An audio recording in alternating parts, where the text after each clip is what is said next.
Hey, Nathan here. This is number one of the weekly videos out of 13. So for the next 13 weeks, this being the first of those, I'll be doing a weekly video. I hope your reading has been going well. We've got a great chat going on Discord. I'd love to have you join. If you haven't joined the Discord chat, even if you're not keeping up with the reading, you would benefit hugely from jumping in on the Discord chat. So please consider doing that.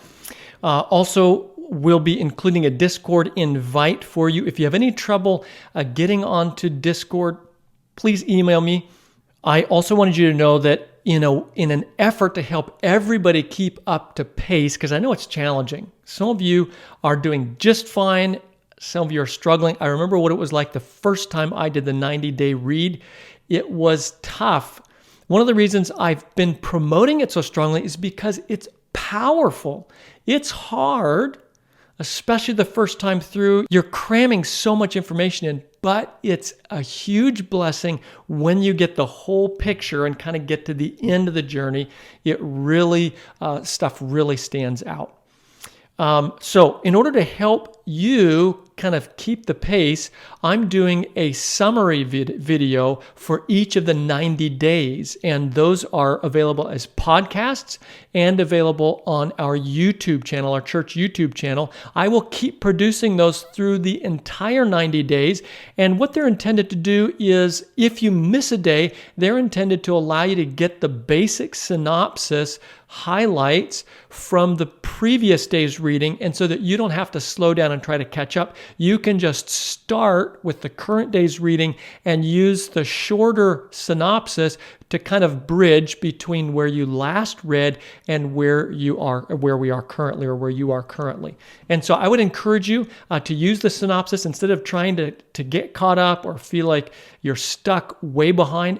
I would encourage you to use the summaries. It's not perfect, but it does help you get the basic gist so you can keep pace with the story. I also recommend some chapters to read in those summaries, and so you can listen to the summary and then catch those couple of chapters that I highlight, and those will kind of focus on some of the best chapters out of that day's reading. Again, helping it be manageable, helping you get the big picture and yet not fall behind. Again, if you've fallen behind, it's maybe an hour of podcasts to catch all the way up to where we're at now. I'd recommend you do that. Just jump in.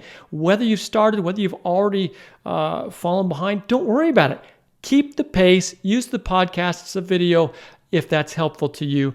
And join Discord for sure. Incredible, fun discussion happening there, and listen when you're driving in the car. You will get stuff. Trust me, you're not going to get all the details. That's not the point, but you're going to get the big picture stuff. So stick with it. It's well worth it. And one of the things I want to say about the 90 days in particular is that context is everything. So that's why I find the big picture read of the 90 days so helpful. What happens sometimes is if we take stuff slow or if we get stuck in one book, we lose sight of the forest, of the big picture. So I really would encourage you to do the 90 days, even if it's a summaries, because again, context is everything. The more of the big picture you get or you have in the back of your mind, the better sense you'll make of individual verses and passages. That's why the 90 days for me has been so powerful.